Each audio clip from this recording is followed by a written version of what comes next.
Good evening, everyone.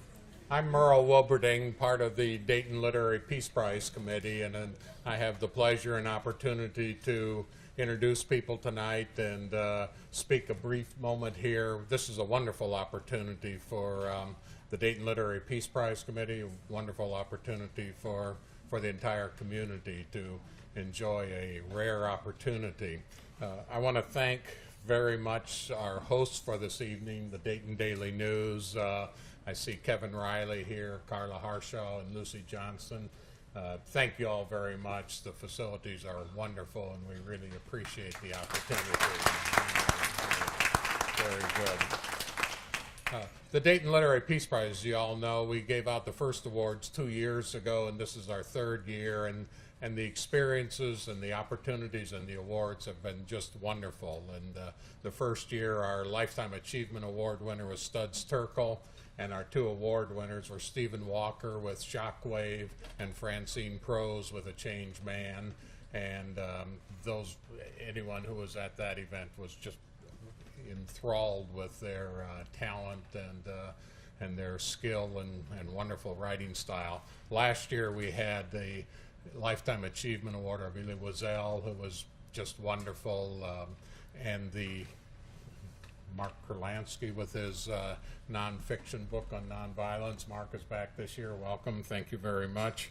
And then Brad Kessler in Birds and Fall, and as some of you know, that same book won the Whiting Prize, won a number of other prizes, and right now Brad Kessler's in Rome for a year on an award that he won for the same book. So we've been very, very pleased with the winners and our success, and we're equally pleased with this year's awards.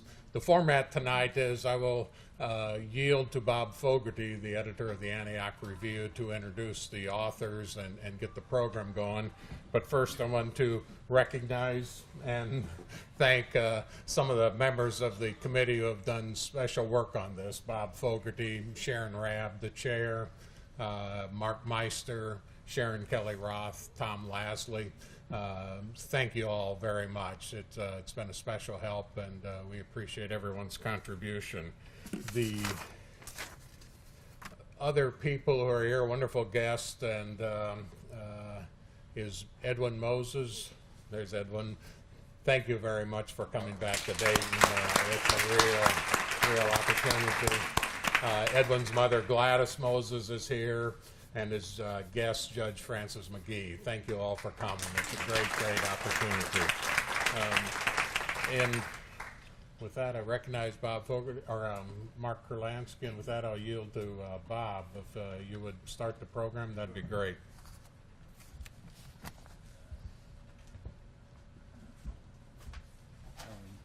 As Merle indicated, I edit the Antioch Review, which fortunately survives despite the difficulties that Antioch College has had. And so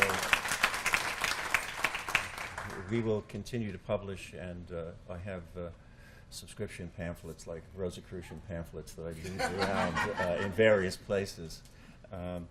We're very, very fortunate this evening, and for the awards we have three distinguished writers. I won't go into any great detail about them biographically, other than to point out that Edwin Moses's book won the Book Critics Circle Award, and we'll be having another sticker on, I presume, her paperback edition, which says the Dayton Literary Peace Prize. But you know, Diaz's won the Pulitzer Prize, and presumably when it goes into paperback, if it's not already there, there'll be another sticker to place on it. And I've seen some rather unpleasant blogs which say that both of them have been hogging all of the awards. And anybody who knows writers know that there are two things they don't like. They don't like to be edited, and they're extremely envious of one another, so that they have won. And of course we have Taylor Branch, who has devoted a lifetime. I'm a historian, and I know that some things take time. They take a long time, particularly if you're serious and you do archival work, and it is a lifetime's work. It's not some poems, of course, take a long time, but sometimes they can be done rather quickly. writing a 3-volume biography of Martin Luther King is a life's work, and one that should be honored for the work that has gone into it and for the elegance of his own prose. With that, I'll just describe briefly what will happen. Taylor will talk for about 15 minutes about his work, and then Edwin will read, and Juno will read, and then I'll ask 1 or 2 questions, and then we'll simply open the floor for any questions that any of you have that can be directed at any one of the writers. But thank you all for coming. It's been a wonderful selection of works that Dayton can be proud of, actually. So, Taylor?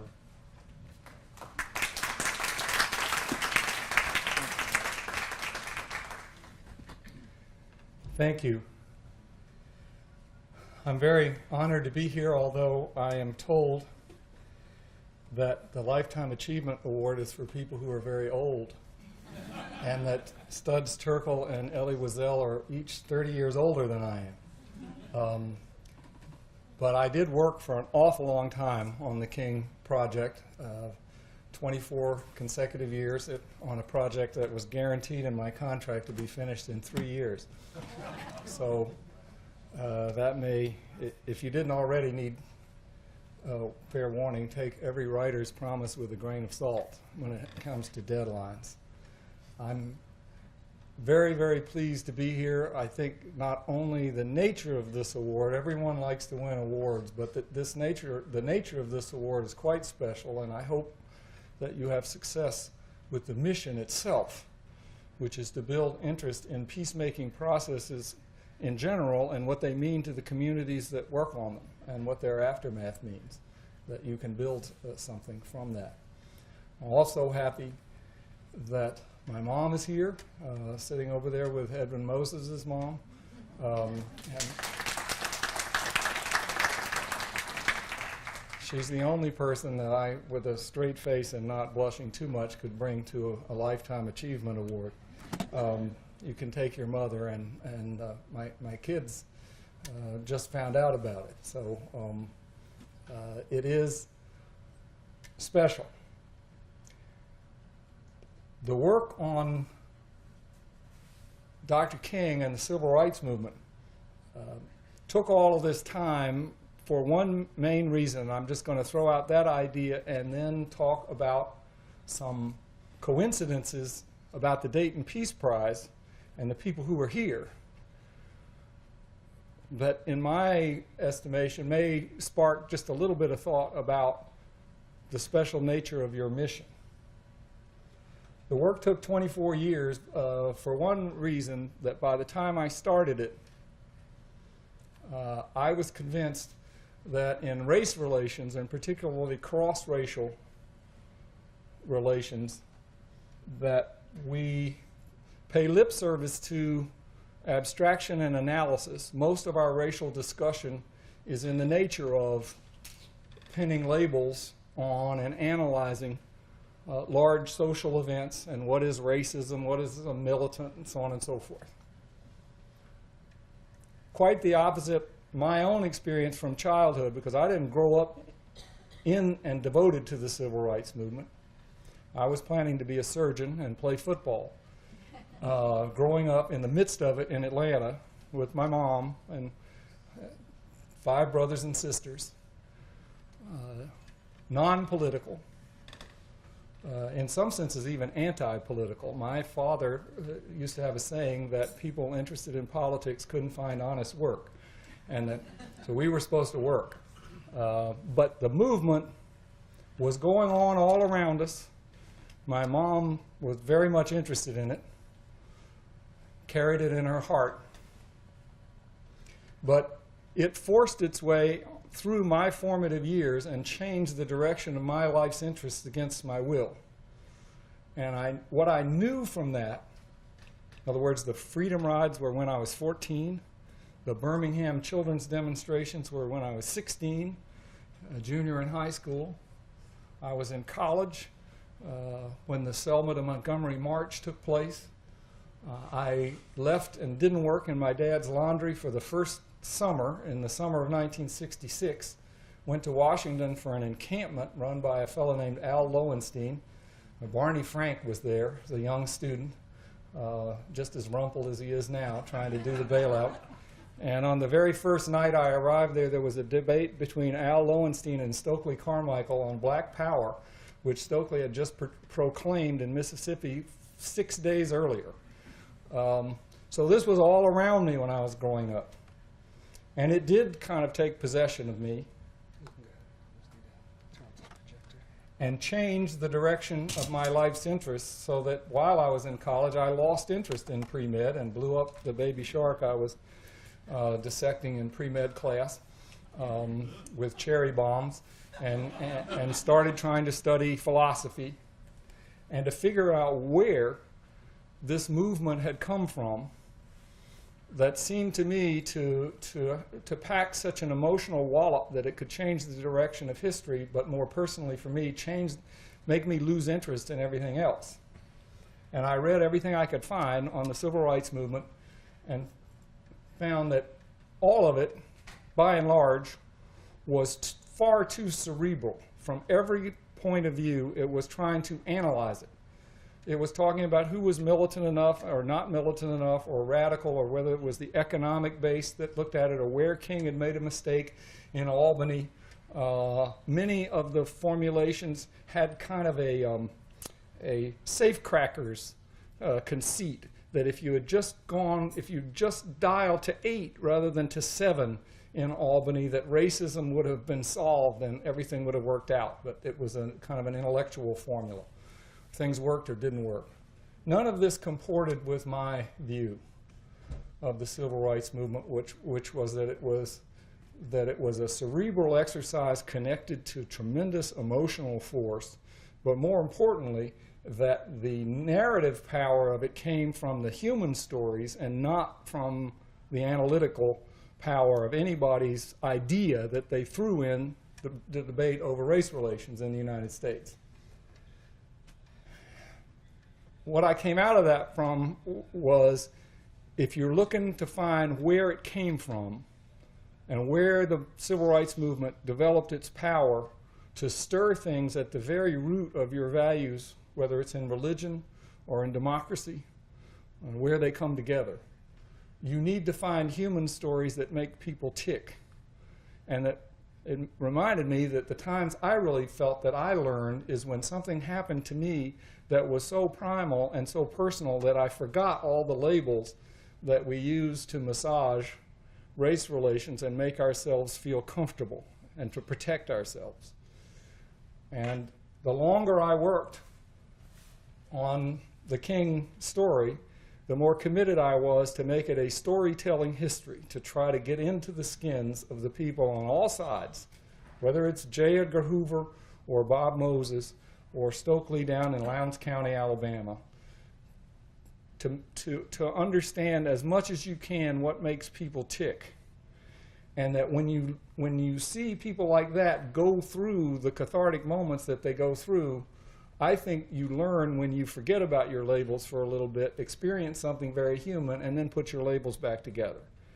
Most people don't do that. Most of us want to have our labels so that we can protect our self-image as to how good we are, that we've got a defensible position on all these controversial moral issues. And for that reason, I think most of our political discussion is too abstract and not personal enough.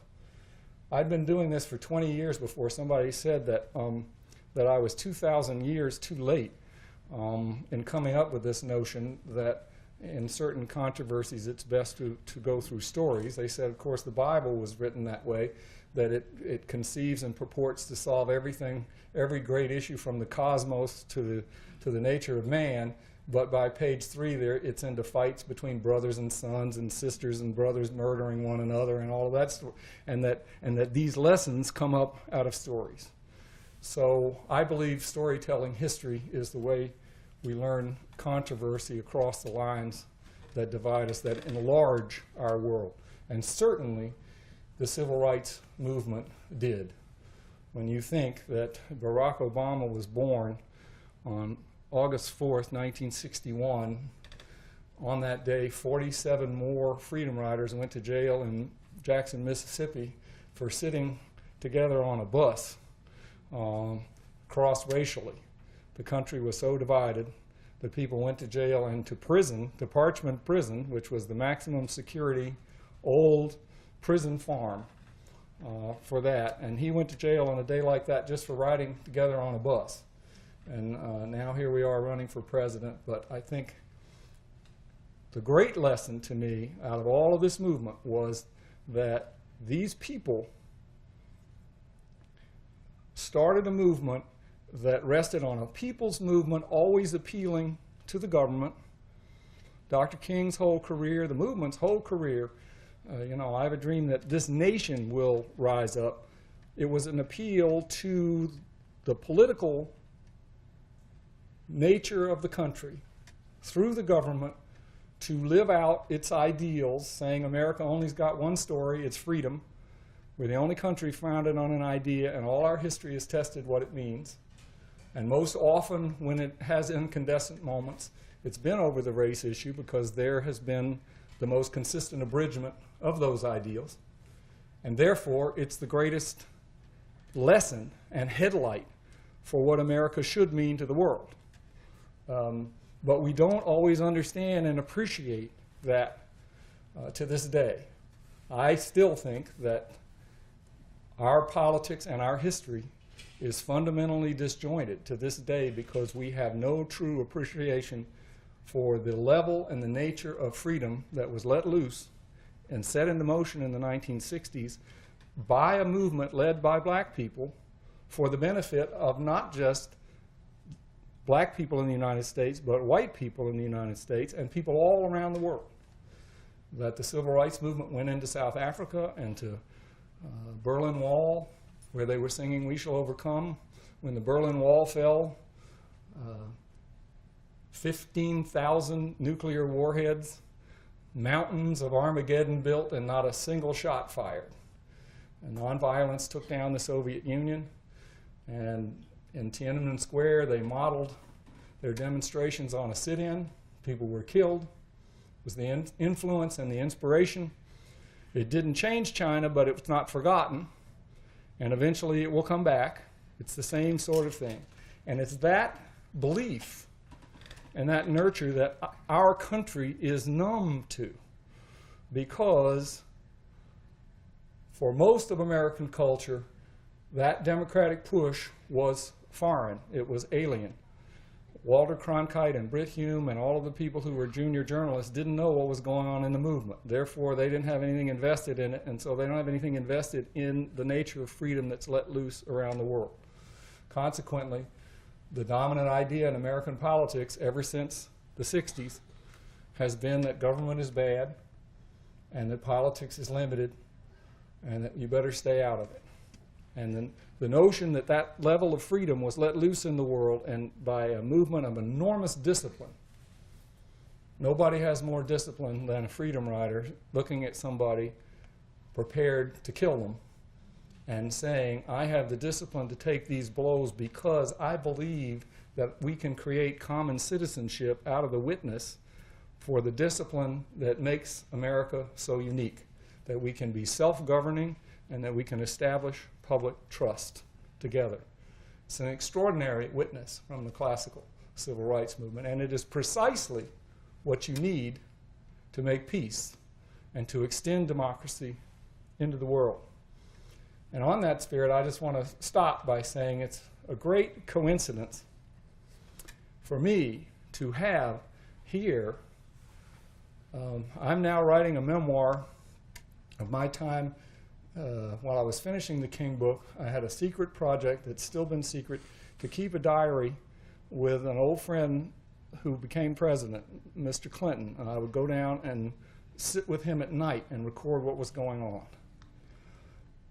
And one night, and I'm writing about that now, but he sent me to Haiti several times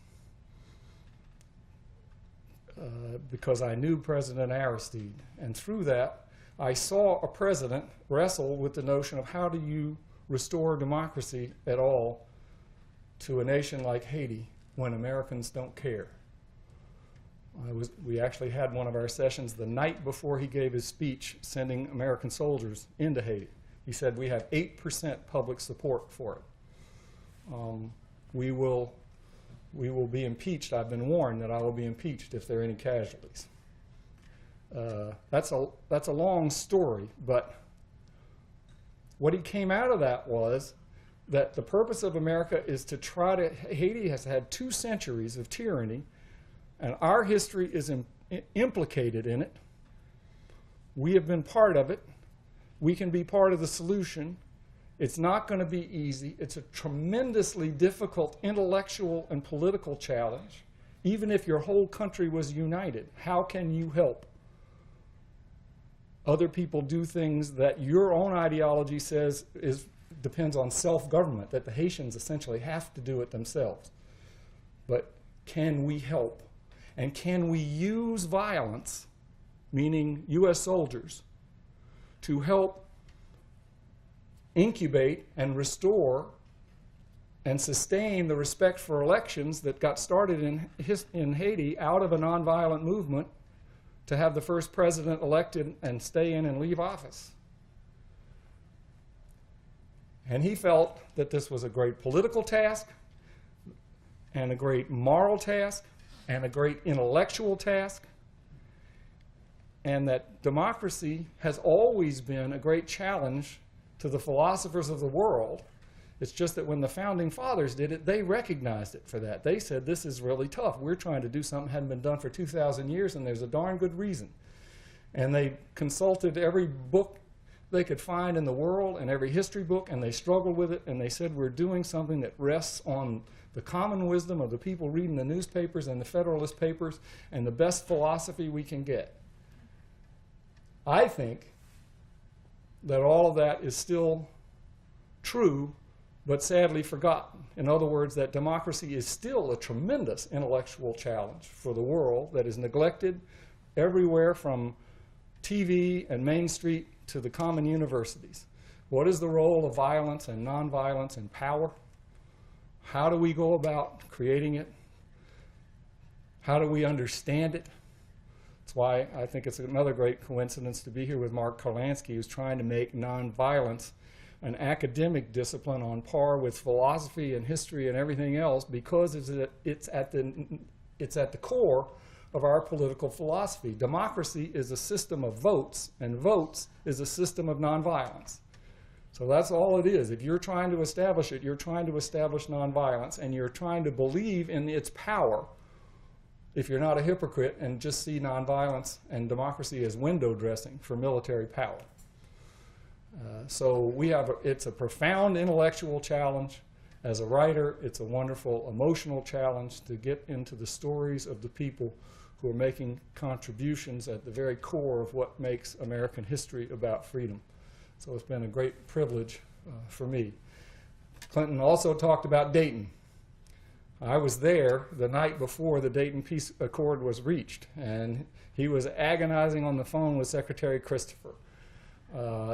It's a wonderful thing that happened here, and I hope that you can carry forward that story and put it right at the heart of everything else we're doing. When you make peace, and you make people respect votes instead of guns, and you make people learn to rise together and create a common citizenship, you're doing something for the whole world that comes out of the best of our tradition.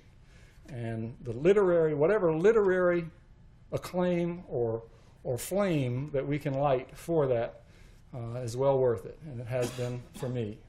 So thank you very much for having me, and I salute all of my fellow people for coming at it from so many different angles. And you're all part of it, and I hope that you can understand that the cause is greater than all of us. Thank you.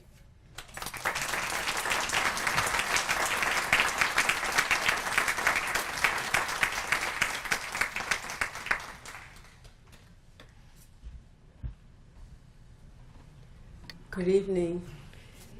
Thank you all for being here tonight. And it's an honor to be here with in such company with Mark and Taylor Branch and Juno Diaz.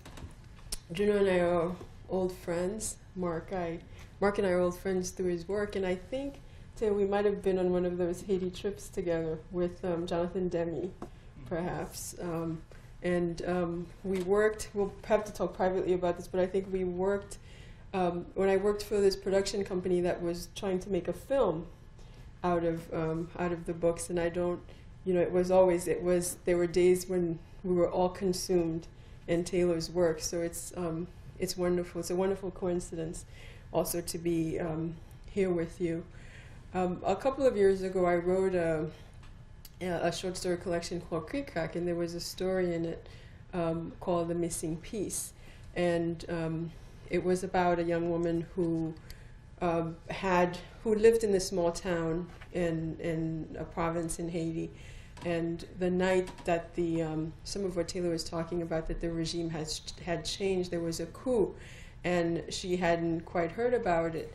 But there were these young guards in the town, and they had a code word that they shared with her, and that if she needed to, if she ever was in trouble, she would say the word la paix, which is peace.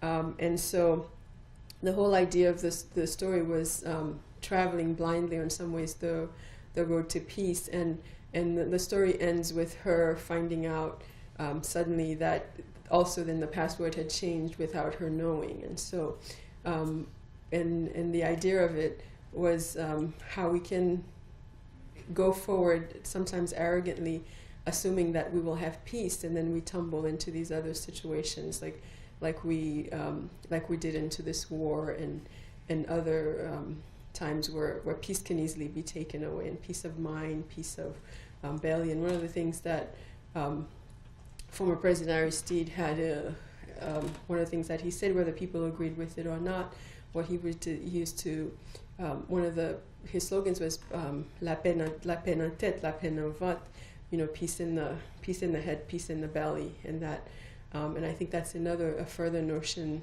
about peace, is that we cannot really have peace. And I think a lot of people are finding out in America, peace is not necessarily just the opposite of war, but we also can't have peace if we don't have peace of mind and peace in the belly.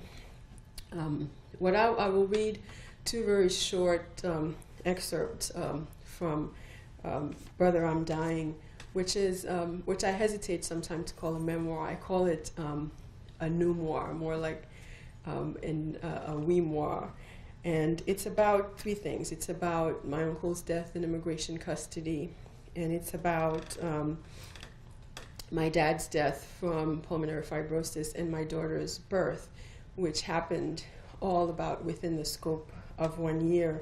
And one of the things when I was trying to write it, because I had not written a memoir before, I found myself really pulling from the storytelling tradition that Taylor referenced. And I think storytelling is a very big part of our culture, but storytelling as history, oral history, was new to me. But I realized slowly that it was always around, and that what I was most familiar with was a sort of playful storytelling that you get from childhood and so forth. And one of the ways when I was trying to figure out how to write this book was I wanted to incorporate an awful lot of storytelling in it. And there's a notion, I will read, when you write fiction, which was nice to skip to fiction from this, they always tell you never start with a birth. That's like you want to lose your readers, start at the birth, because they'll be terrified that you'll spend your whole book talking about someone's entire life. But this book doesn't start with a birth, but this idea of, I think, of birth and mothering, and maybe sort of my state right now, but mothers as peacekeepers. And we have a notion in Haitian Vodou that's this idea of reposoires, that a reposoire is a place where children can find peace, that children can find rest. And I remember when my first niece was born, someone had sent me a note saying, may you be a reposoire where children can find rest. So the first brief section is called Transition, and it's about a birth. There's a stage in labor called transition, when the baby, preparing to separate from the mother, twists and turns to pass to the birth canal. I am sure that there's a similar stage for exiting life, though it might be less definitive. Still, as I go into labor, each time I wish for an easy transition for my daughter and myself, I wish the same for my father. Our midwife Colleen had encouraged me to add some personal touches to the labor room at the birthing center where my daughter would be born, so I brought 2 old photos of my mother and father.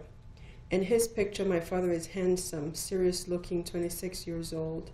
He's wearing a pale jacket, a high-collared shirt, and glasses. My mother in hers is wearing a check blouse with a giant button on the front. I looked at my parents' sepia-toned faces intermittently during the 16 hours that I walked, lay down, sat in a tub, on a ball, in the toilet, in constant agony. How could my mother have done this 4 times, I wondered. My mother once briefly told me the story of my birth. I was nearly born in a pebbled courtyard outside the maternity ward of Port-au-Prince General Hospital. My father was out of the city for his work, and my mother, fiercely independent, proud and alone, was one of nearly a dozen women who were doubled over and wailing in the yard.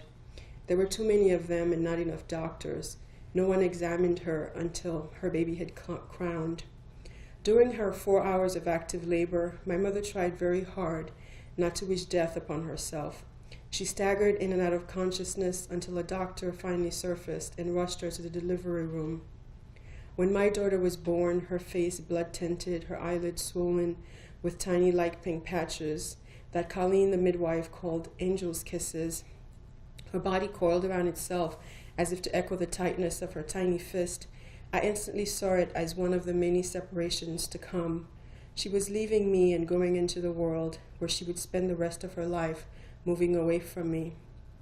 It wasn't so much that I enjoyed being pregnant.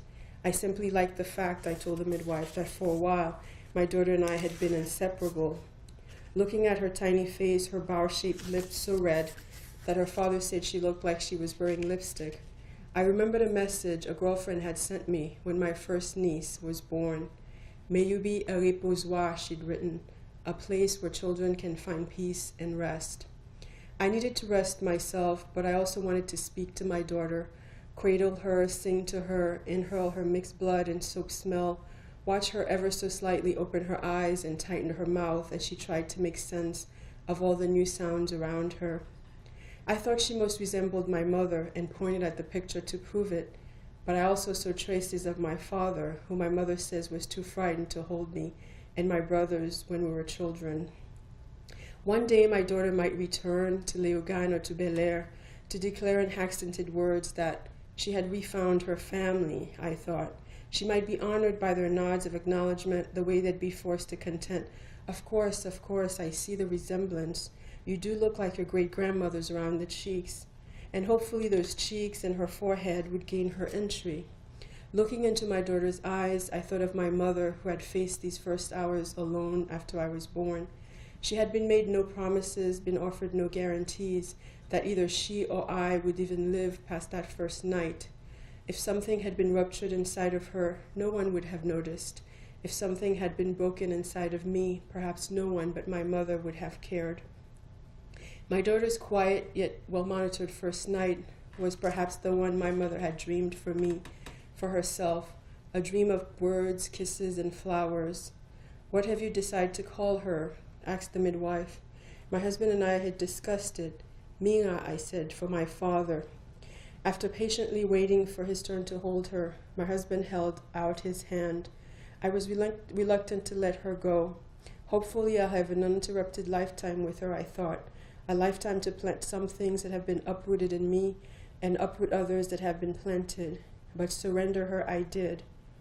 I did with an urgent wish to also hand her over to my father. Look, Papa, I would say, you've waited for her. You've lived long enough to see her. Today is not just her day, but all of ours, and we're not the only ones who will cradle and protect her. She will also hold and comfort her. She too will be our reposoir, our sacred place to rest.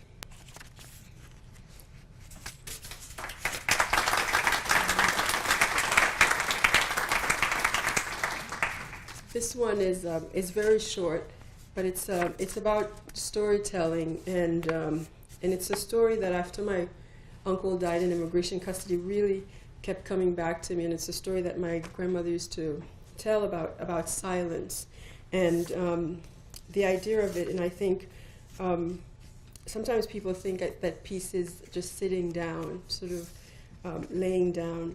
But I think it's also a kind of fight, and also in which words are the weapon, and this is what this story had taught me. Gomemelina once told a story about a daughter whose father had died. The daughter loved her father so much that her heart was shattered into 100 pieces. When it came time to plan for the jubilant country wake, which was once held the night before all funerals, the daughter wanted no part of it and ordered that it not be held. Tifi, daughter, said one of the wise old women in the daughter's village, let the people rejoice at your father's wake tonight before they cry at his funeral tomorrow. There will be no rejoicing, answered the daughter. Why should I ever rejoice again when my father is dead? Daughter, insisted the old woman, let the wake be held. Your father is now in the land beneath the waters. It is not our way to let grief silence us. Knowing that the old woman had the gift that the ancestors grant to only a chosen few of being able to journey between the living and the dead, the daughter said to the old woman, I will allow the wake to be held if only you go to the land beneath the waters and bring my father back. The old woman walked to the nearest river and slipped into the waters. A few hours later, she reemerged and walked straight to the daughter's house. Where's my father? Asked the daughter. Daughter, said the old woman, I am back from beneath the waters, deep in the bowels of the earth. There were many wide woods, and I took them. There were hills and mountains, and I climbed them. There were hamlets and villages, and I passed through them too. And finally I reached it, the land of the ancestors, the city of the dead. Did you see my father? Asked the daughter. I saw so many people there I couldn't even tell you, answered the old woman. I saw my mother and father, my uncle and grandmother. But did you see my father? Asked the daughter. Daughter, answered the old woman, I looked and I looked amongst all those people until I found your father. Where is he? Asked the daughter. I've come to take you back to the land of the living, I told your father. Your daughter's heart has been broken into 100 pieces, and she says she cannot live without you. What did he say to that? Asked the daughter. I am so touched that my daughter wants me to come back, he said. But my home is now here, in the land of the ancestors. Tell my daughter for me that les moun vivant, mais les moun mouri, mouri. When one is alive, but when one is dead, one is dead. The old woman then pulled from her pocket a set of false teeth that the father had religiously worn in his mouth when he was still among the living, and had taken with him into the land of the dead. Your father sent you this, said the old woman, so that you might believe that I saw him and accept what he says. The daughter took the false teeth in her hands and looked at them with great sadness, but also with a new sense of courage. As my father wishes, so it shall be, she said. We will have the wake to honor him, to rejoice and celebrate his life before his body is put in the ground. We will eat, we will sing, we will dance and tell stories, but most importantly, we will speak, for it is not our way to let grief silence us. Thank you.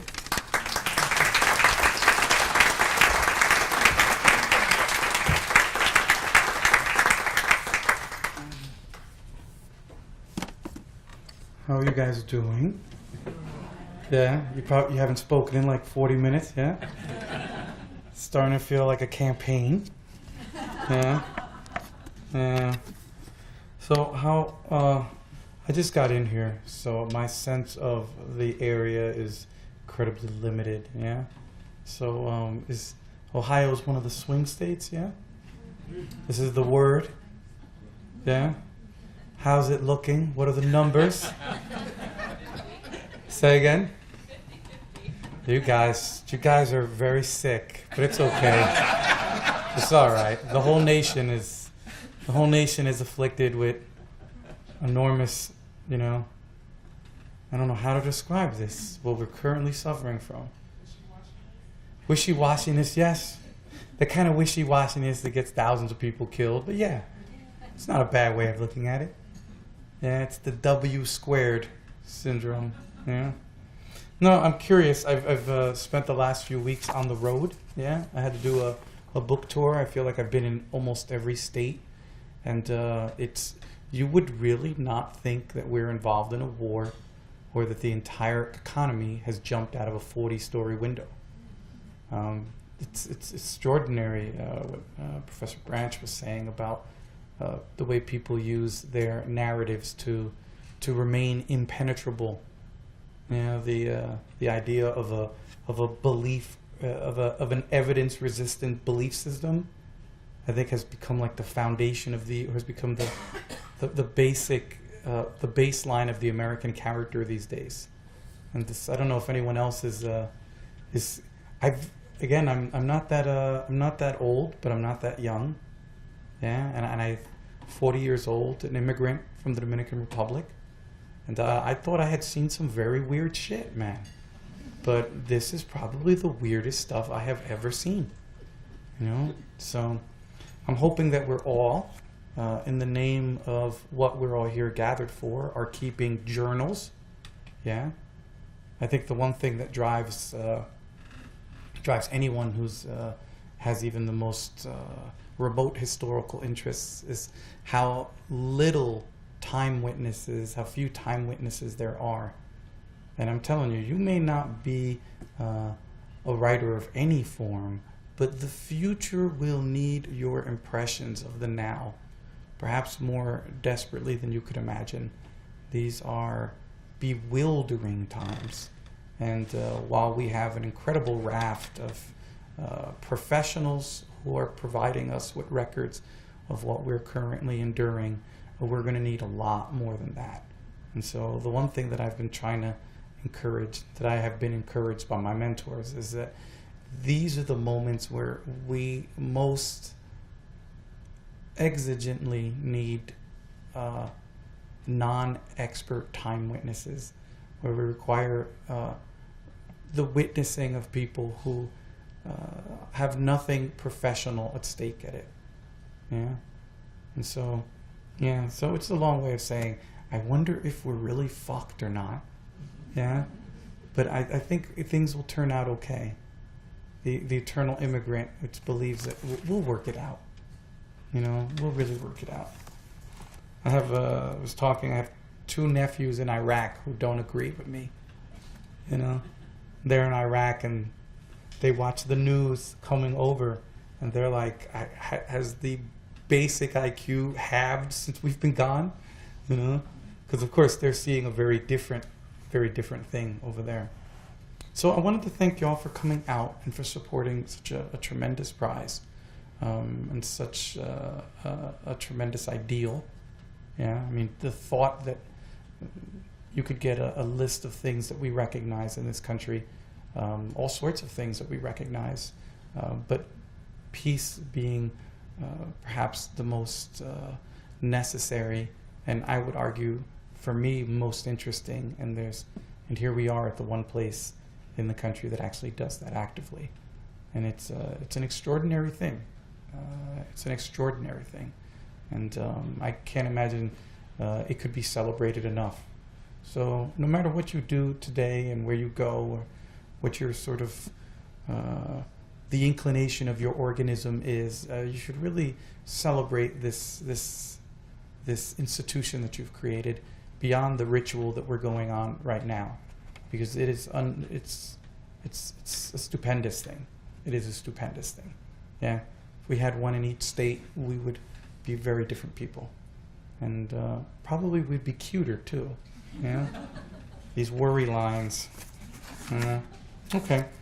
Not much to say beyond that. Yeah, I'm just going to read a small piece. Again, I'm a Jersey boy. I immigrated from Santo Domingo. We settled in New Jersey. A funny thing, I immigrated a few months before the fall of Saigon. Yeah, and it was very curious being a kid who couldn't speak English.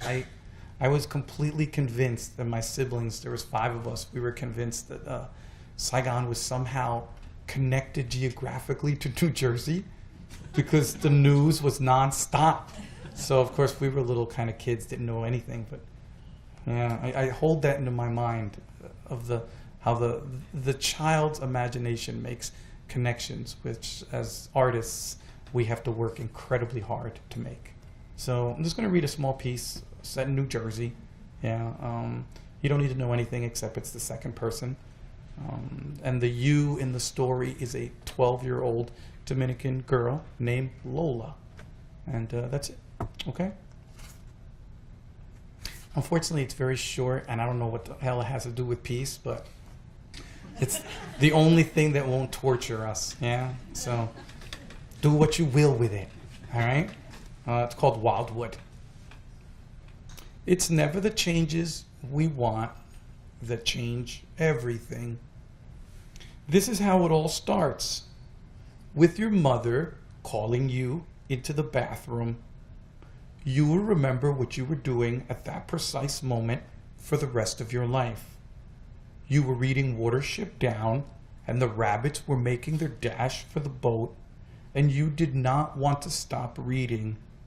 But then your mother called again, louder, her "I am not fucking around" voice, and you mumbled irritably, "Si, senora."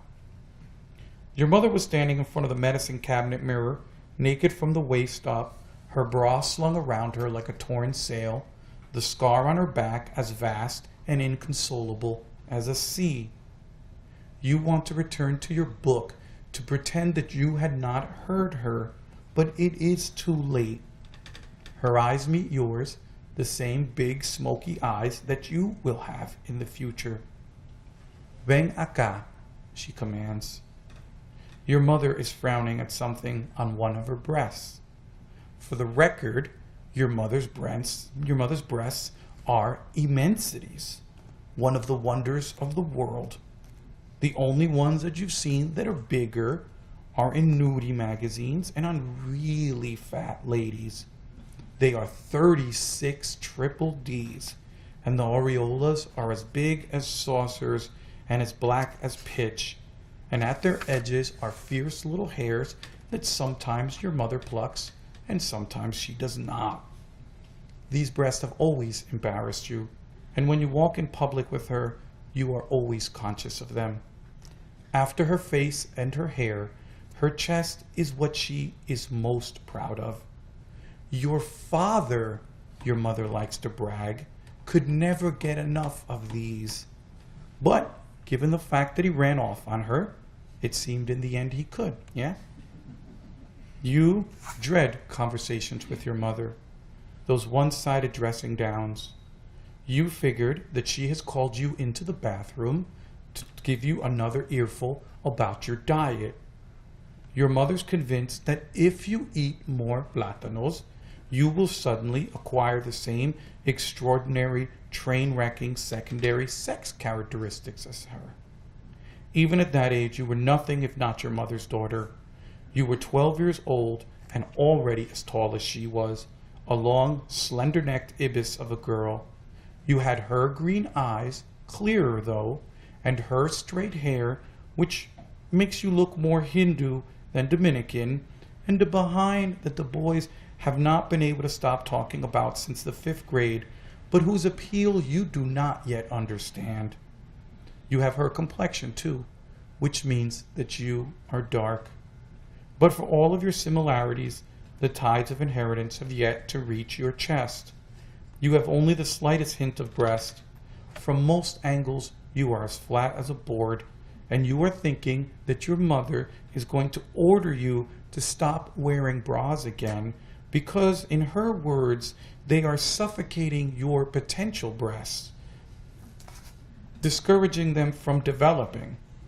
You are ready to argue with your mother to the death because you are as possessive of your new bras as you are of the pads that you can now buy yourself. But no, your mother does not say a word about eating more plátanos. Instead, she takes your right hand and guides you. Your mother is rough in all things, but this time she is gentle. You did not think her capable of it. "Do you feel that?" she asks you. At first, all you feel is the heat of her and the density of that tissue, like a bread that has never stopped rising. She kneads your fingers into her. You're as close as the two of you have ever been, and what you will remember will be her breathing. Don't you feel that? She turns towards you. Coño, muchacha del diablo, stop looking at me and feel.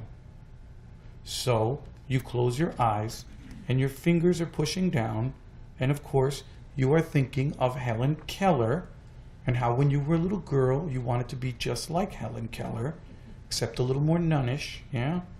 And then suddenly, without warning, you do feel something. A knot just beneath her skin, tight and secretive as a plot.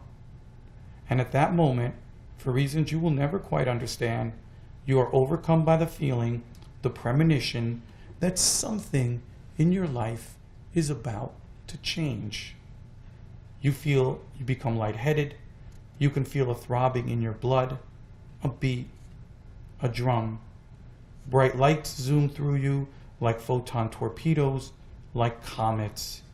You do not know how or why you know this thing, but that you know it cannot be doubted.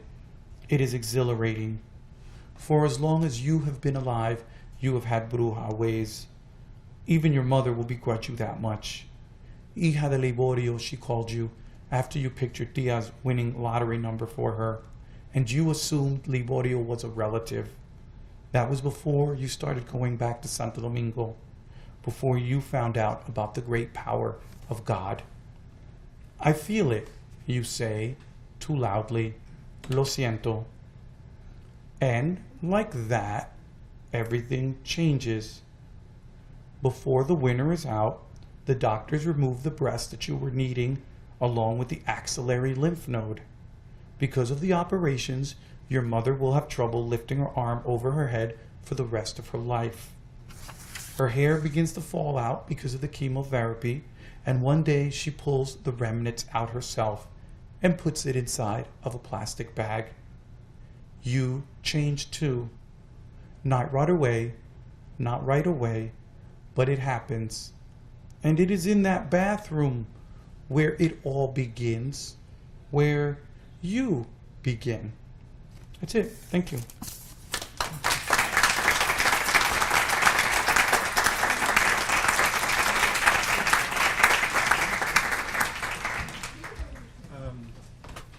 I'd like to encourage the audience to ask some questions. I'll begin myself, and I'll ask sort of one question, which is really a compound of two. One of the things as I read the books that struck me was that, in a curious way, they're religious books. They're books about a religious figure, clearly, in the case of Martin Luther King. The Brother Undying is full of Pentecostal questions: atonement, salvation, life, death. Juno's book could have been called The Miraculous Life as well as The Wondrous Life. And I guess that the question I have, which has nothing to do with those things, is do you see yourself working, because the award goes for literary merit as well as having to do with the subject of peace, and we've tried to keep that in the forefront of our minds. Do you see anything, are you working in any particular kind of literary tradition that you feel comfortable talking about? Writing's a private thing, and people don't always want to talk about the work that they do, and that's understandable. But anyone? I'm taking a break for a second, so y'all can answer first. Yeah. Well,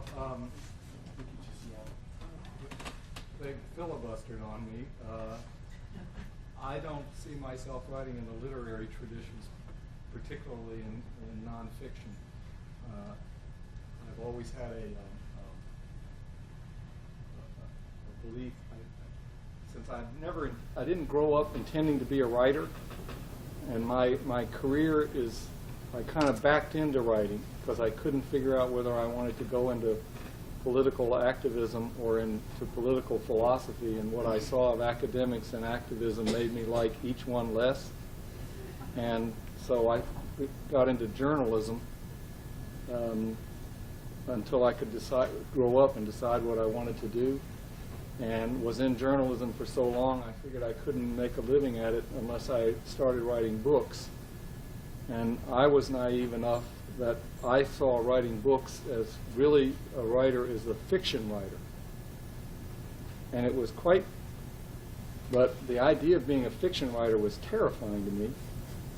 And the only way I knew to get into it was to start as a ghostwriter, which is how I began. And I rationalized that on the grounds that ghostwriters write in the voices of other characters and appropriate their language and their life story, and the better they do it, the more like a fiction writer they are. I started off with John Dean, the Watergate writer, and when it was over, I kid you not, I said, I want my next ghostwritten book to be in the voice of the person most different from John Dean, because that would be the best practice for becoming a writer, a novelist, which is what I'm trying to do. So I picked Bill Russell of the Boston Celtics, who's about as different from John Dean as you can imagine. I went and lived in his house for a year, wrote a book in his voice, and then said, I'm ready to do fiction, and wrote a very forgettable novel. I don't see a literary tradition in, I did talk about storytelling narrative history. I do believe very much in storytelling narrative history. But the closest thing that I have in the subject of Dr. King and in trying to write narrative history to a literary sense is that there were many moments when I felt that it was history taking place in a private world, because these earth-shaking consequences were coming out of such a remote area and such remarkable people like Bob Moses or Fannie Lou Hamer, or King's relationship with somebody like Stanley Levison, who was J. Edgar Hoover's predicate for everything he did horribly. And Stanley Levison, to me, ranks very high up among patriots for the service that he did. And the private nature that they did in struggling with nonviolence and struggling with history did give me every now and then a feeling of chill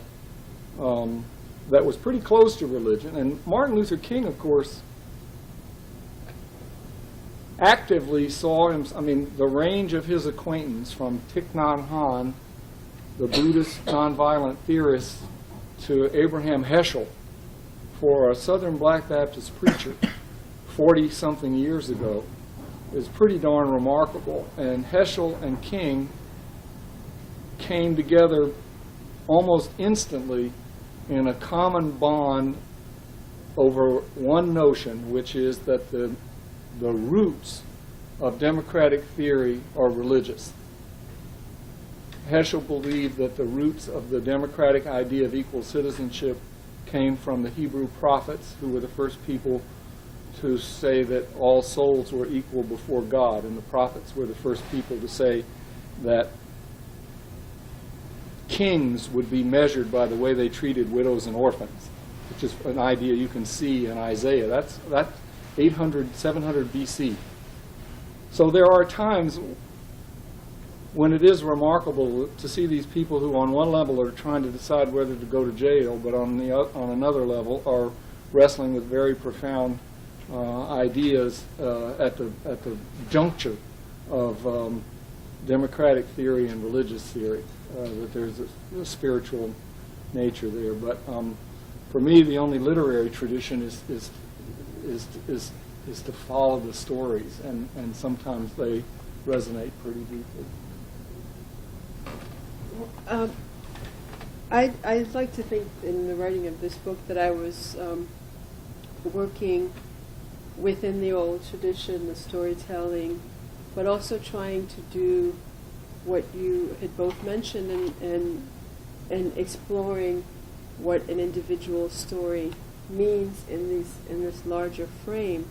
And I think with because my uncle, who is the one of the persons that the book talks about, was a Pentecostal minister, And so to have had, before I was exposed to his sort of nature of storytelling, but to have had the general storytelling of the type that I read at the end, and then also to sit in church with him, growing up as a child every Sunday, to listen to these sermons, which were full of a different kind of story. And it's a story in that sense that you have very cultural specific stories and that are in the Haitian stories, and then you have this story that you share, that he was telling also all the time, that you share with almost every culture in the world, and that you have this one book that, and these references that you can say most every place and people will recognize.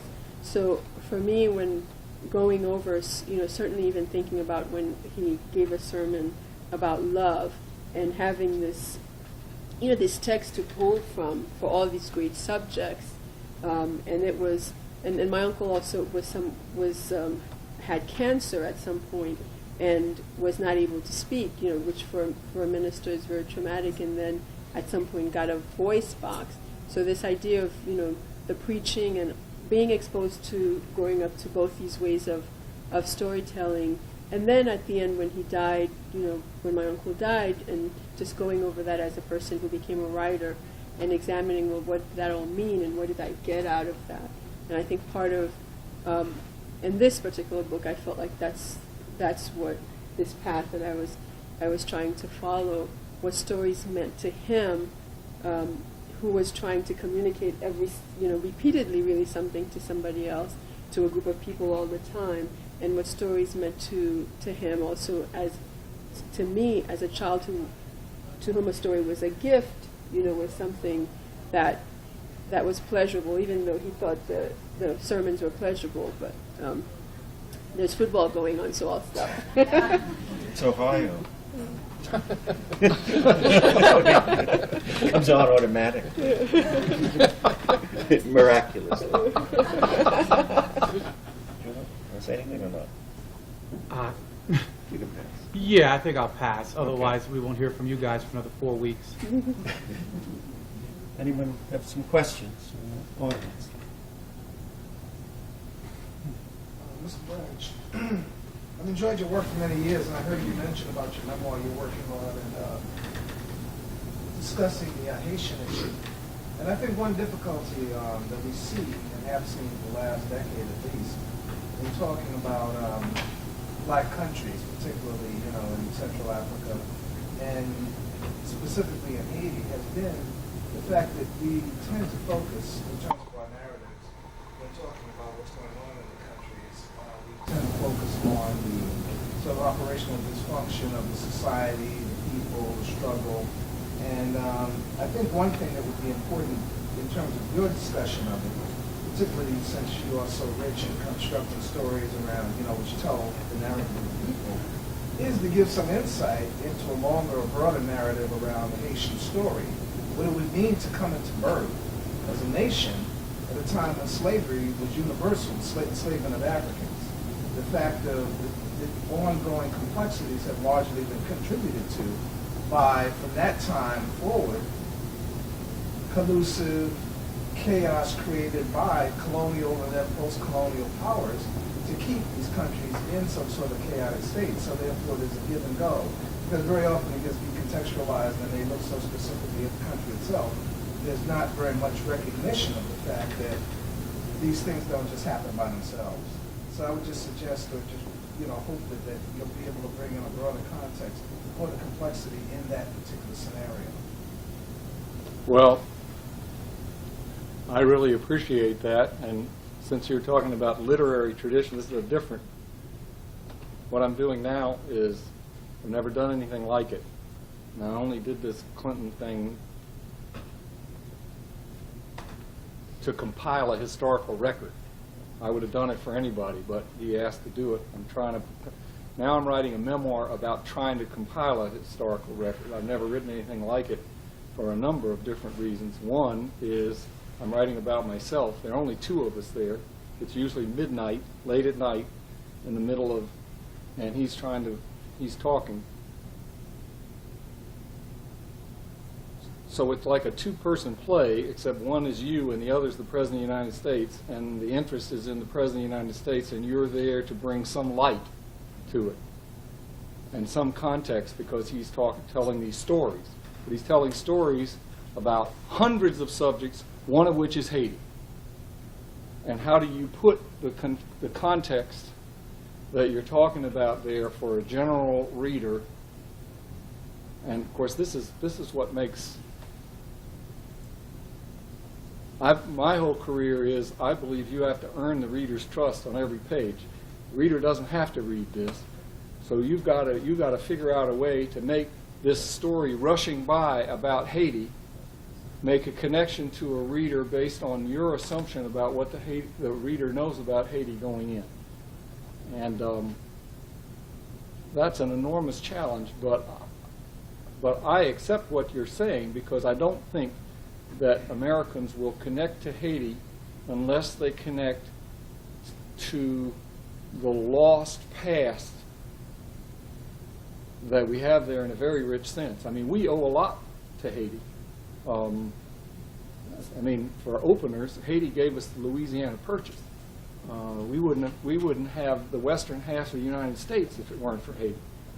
And our thanks was to put a 60-year economic quarantine on Haiti and practically starve people to death. But how to get that into any appreciation for that as an entry point for a story about Haiti involved in real time, when you've got American soldiers and American politicians blinking at Haiti, and a lot of the politicians are blinking at Haiti with one express purpose, which is to make people forget Haiti as quickly as possible. I mean, there are a lot of people who are deeply invested in not caring about Haiti for various reasons, either that they don't care about it, or for racial reasons, or because they don't want somebody to get credit for doing anything good in Haiti. So it's a very complex, difficult thing, but I take your point, and I think that you can't make a connection with Haiti to a general American reader the way I would like to do, which is to be able to settle into a story that for a long enough period to absorb all of that history. I've got to try to do it on the run, so I'm looking for ways to do it on the run, and I don't have any idea how well I'll succeed. Please. I have a question for Juno. You're writing fiction, and you're setting it in a historical period, and you're providing readers with some insight into that period. In a conversation earlier, you mentioned that your narrator was truth challenged, or sometimes less than honest. And I'm thinking that you used the device of providing footnotes in the text to explain situations which increased the reader's understanding of the context for the narrative. I took many of those footnotes as conveying truthful information about the period, even though it was clear that the footnotes were written by the narrator. I mean, they were not bookish footnotes. They continued in the narrator's voice. I guess I'm interested as to why you chose that footnote device, and whether you feel that some of the misinformation which may be conveyed in them because of the lack of accuracy of the narrator would be a detriment to the reader in understanding the story. Well, I mean, what I was interested in this book, which is a bizarre thing to be interested in, I mean, not a bizarre thing, but for me it seemed a bizarre thing, was that I was interested in what I call the deep history of the New World. And the deep history of the New World is how we came to be. Like, why in the world are we all sitting here chatting with each other? You know, how did from this tiny little island called Hispaniola, you know, this little egg of an island, this imperial American eagle spring? You know, how did the world that we call the modern and the postmodern, how was it produced by what people euphemistically called the Columbian Exchange? And why do we as Americans have certain patterns, historical patterns, economic patterns, that would be very familiar if you time traveled 400 years back and crash landed on Hispaniola? I mean, what is some of the deep history? What is some of the things that are going on? And I think that a lot of the deep history of the New World cannot be recuperated by traditional history. In fact, traditional history will more likely than not deform the reality, since 99% of what we're talking about is lost and has left no record. Whether we're talking about the utter extermination of the indigenous people in my part of the Caribbean, or we're talking about the millions of black bodies that were either worked or bred out of existence, and sort of like what that means to a civilization that's predicated on these things, and how can you write a history around an enormous absence which no rhetorical and intellectual device can enter this absence and return with any information. And if you're interested in such a huge chasm, what ends up happening is that you have to deploy other tools. I thought part of the footnotes, even though they were given the context of how this island came to be in the post-war situation, I also thought that the footnotes were kind of a bit of a game, where footnotes as a device are there for two things: to reinforce authority and reinforce erudition. And neither authority or erudition is useful when we're talking about the lost history of the New World. In fact, they have, you can be the most erudite fool on the earth and be the most incredibly authoritative person, and yet you've got about as much dap as a kid who's writing a comic book when we're talking about this lost information. And part of what I was thinking about was that the footnotes there to remind that no matter how authoritative and erudite the narrator was being, the huge gaps in the story, the chunks of information that were missing that he keeps talking about, he's like, there's no way I can retrieve these. Were as valuable as any of the, were as valuable and also as generate other forms of information in a way that footnotes could never. And for me, the footnotes were there to sort of prompt questions about how a reader, how much we're attracted to erudition and authority, because those are easier to wrestle with than not ever being able to know. I mean, part of what the Enlightenment has passed on to us is that there's no absence that we can't enter. There's no negative space that we can't fill with knowledge. But the New World shows that that Enlightenment idea is completely false.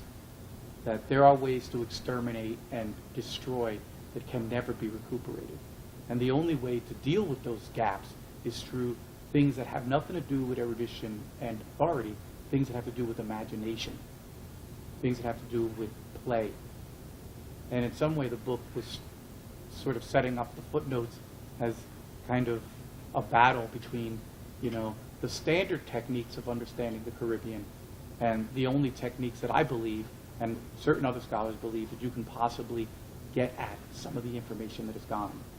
It's like, how do you address a couple million, of people I'm descended from who are absolutely gone? You can't even find their bones. Well, imagination and play is certainly better than just saying, I got no info. And, the final thing to remember is that Michel Foucault says that even lies can have truth effect. That a made-up story can produce truth. And he's not the only person who says that.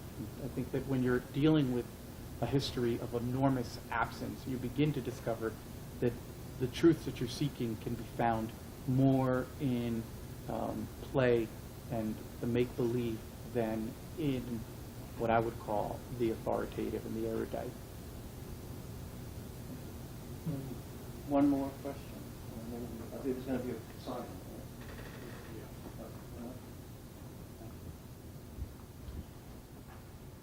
Thank you all very much. This is just a very special opportunity.